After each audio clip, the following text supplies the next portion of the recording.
MDS university Ajmer के BA part first honours political science के paper second के मेरे युवा साथियों, आज आपके नया चैप्टर शुरू करने जा रहे हैं। बहुत दिलचस्प है और आपके लिए परीक्षा की दृष्टि से और आपके सामान्य ज्ञान की दृष्टि से, दोनों ही दृष्टियों से बहुत महत्वपूर्ण भी है। आज हम बात करेंगे असहयोग आंदोलन की या नॉन कॉपरेशन मूवमेंट की। इस आंदोलन पर आने से पहले हम इसकी पृष्ठभूमि की बात करेंगे। एक बात ध्यान रखिएगा, कोई भी आंदोलन रातों रात खड़ा नहीं होता। उसकी गति, उसकी प्रक्रिया और उसकी भूमिका काफी समय पहले बननी शुरू हो जाती है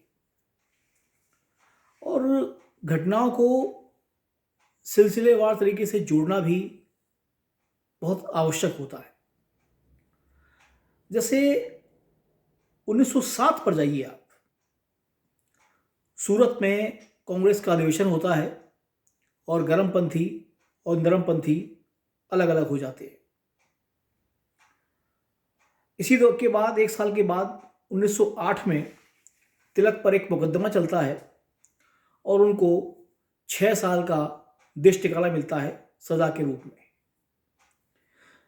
ये देश टिकाला उन्हें अपने अखबार में लिखे एक लेख के लिए मिला था, जिसकी एवज में उन पर राष्ट्रद्रोह का मुकदमा चलाया गया और उनको मांडले, जो कि वर्तमान आप उसको कहते हैं यंगून या बर्मा, म्यांमार इसको आप कहते हैं वर्तमान में। पहले नाम इसका बर्मा हुआ करता था, राजधानी पहले रंगून थी, अब यंगून हो गई है।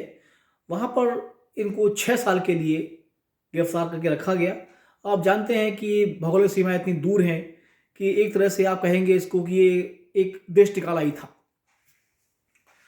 इस दौरान जो गर्मपंथी नेतृत्व था वो बिखरता चला गया और 1914 में जब तिलक आज़ाद होते हैं तो काफ़ी बीमार हैं, परेशान भी हैं, कांग्रेस छोड़ चुके हैं। वहाँ उदारपंथियों का जो जमावड़ा है, समूह है, वो प्रभावी है और वो सोचते हैं कि अब शायद पहले वाला सम्मान उनको नहीं मिल पाएगा। वो लौट के जब आते हैं तो श्रीमती एनी बेसेंट, ये नाम सुना होगा आपने जरूर अपने स्कूल के दौरान। एनी बेसेंट ने भारत में एक आंदोलन शुरू किया था, होम रूल आंदोलन। इसका आशय ये था कि भारत का शासन भारतीयों को चलाने के लिए कुछ आज़ादियां दी जाएं, हाँ नियंत्रण ब्रिटेन का रहे। जैसे आप नाम देखिए, होम रूल, कि हम ब्रिटेन से आज़ादी की मांग नहीं कर रहे हैं, लेकिन भारत के शासन में भारतीयों की भागीदारी बढ़े।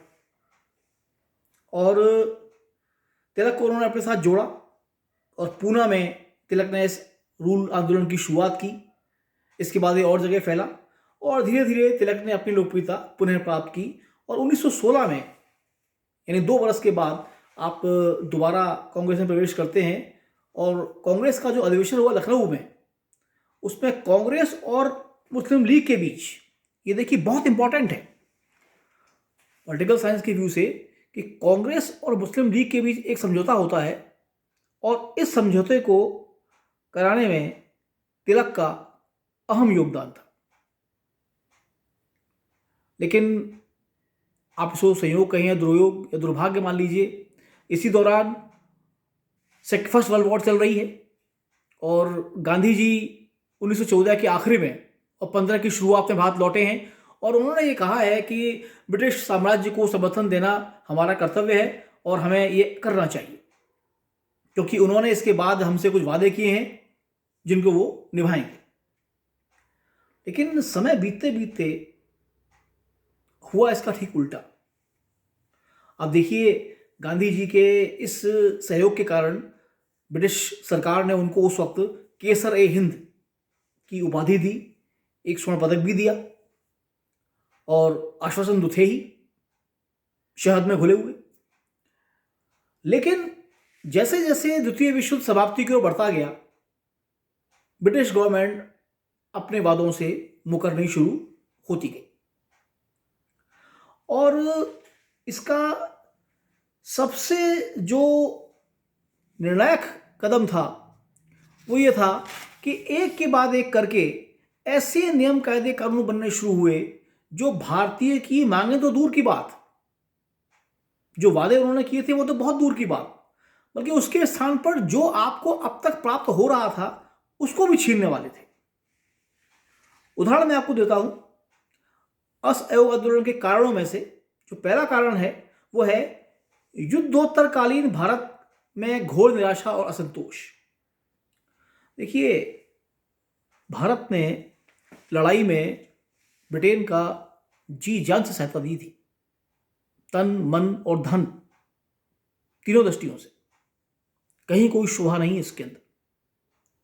लेकिन अब देखिए हो क्या रहा है।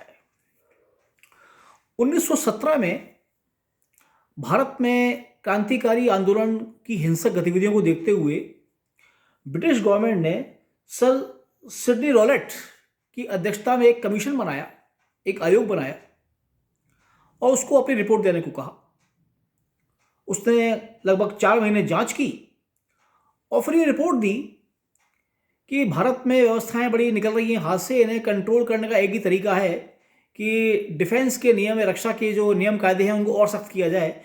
और बहुत संक्षेप में, हम इस कानून को डिटेल में नहीं पढ़ेंगे। इस कानून में एक चीज थी कि किसी भी भारतीय को शक की बिना पर अनिश्चित काल के लिए सरकार हिरासत में ले सकती है। अभी तो नहीं, जब आप बड़ी क्लास में जाएंगे, सेकेंडरी में जाएंगे या किसी और क्लास में जाएंगे या भारत के संविधान के बारे में पढ़ेंगे, रूल ऑफ लॉ एक चीज कहता है, विधि का शासन, कि किसी भी व्यक्ति की गिरफ्तारी अकारण नहीं हो सकती और वो दोषी है या नहीं है ये तय करना काम कोर्ट का है। पुलिस का काम खाली उसे एक निश्चित समयावधि में कोर्ट के सामने आरोपों के साथ पेश कर देना है। फिर कोर्ट ये तय करती है, न्यायपालिका तय करती है कि वो दोषी है या नहीं है, या कितने दंड का पात्र है, या उसको बरी किया जाए। लेकिन देखिए, इस रोलेट एक्ट में ऐसा कुछ नहीं है। शक की बिना पर किसी को भी कितने भी समय के लिए गिरफ्तार किया जा सकता है। मोतीलाल नेहरू, जो जवाहरलाल नेहरू के पिता थे और उस जमाने के माने हुए वकील, उन्होंने रोलेट एक्ट को बहुत सामान्य शब्दों में कहा था, कोई अपील नहीं, कोई दलील नहीं, कोई वकील नहीं। इससे आप अंदाजा लगा सकते हैं कि जिसको गिरफ्तार किया है उसके पास अपने पक्ष में बात करने के लिए क्या बना। आगे चलें। ब्रिटिश गवर्नमेंट ने यह तय किया था कि हर 10 वर्ष के लिए भारत का संविधान बनेगा। पहला आया था 1909 में, जिसको हम बोलते हैं Morley Minto reforms, Morley Minto सुधार। दूसरा आया 1919 में, जिसको हम बोलते हैं मॉन्टेग्यू चैम्सफोर्ड सुधार। मॉन्टेग्यू चैम्सफोर्ड सुधार में वो एक भी चीज शामिल नहीं की गई थी इसकी मांग भारतीय कर रहे थे, केवल कांग्रेस नहीं और दल भी, सभी नाराज होने थे हुए। आप तिलक की प्रतिक्रिया पढ़िए कि हमें बिना सूर्य का प्रभात दिया गया है, यानी ऐसी सुबह इस पर सूरज नहीं है। असंतोष आना ही था और हुआ। और सबसे जो बुरी चीज थी इस अधिनियम की वो ये थी जलियांवाला बाग कांड। आप सोच के देखिए, रोलेट एक्ट के खिलाफ जनता शांतिपूर्ण मार्च निकाल रही है और एक जंगली शैतान मेरे पास आपके इस वीडियो लेक्चर में, क्योंकि आप मेरे विद्यार्थी हैं, शेयर करने के लिए इससे ज़्यादा कड़े शब्द नहीं है जिसका मुझे अफसोस है कि इंसान के रूप में पशु, बल्कि शायद ऐसा कहना पशुओं का अपमान होगा, एक बहुत ही अमानवीय व्यक्ति ने जो जलियांवाला में किया, आप किताबों में पढ़ चुके हैं, आप चैनल्स पर देख सकते हैं, पढ़ सकते हैं किस क्रूरता के साथ ये थी जनता के ऊपर। क्योंकि जलियांवाला बाग से पहले अमृतसर में पुलिस एक्ट जारी है, यानी हथियार के साथ तो आप घूम ही नहीं सकते।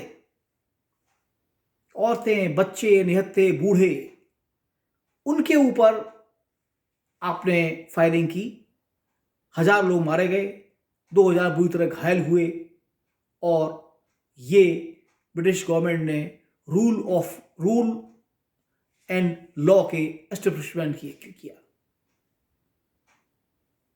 गांधी तुरंत कैसर हिंद वापस करते हैं, सारे सम्मान लौटाते हैं, और अब ब्रिटिश गवर्नमेंट शायद भारत में अपनी सबसे बड़ी गलती कर गई थी कि दक्षिण अफ्रीका के बाद जो उन्हें पराजय मिली थी, उसके बाद उन्होंने भारत में गांधी को ललकार लिया था। और इसके बाद जो हुआ वो आपके सामने है। अगले अध्याय में हम उसकी बात करेंगे। धन्यवाद।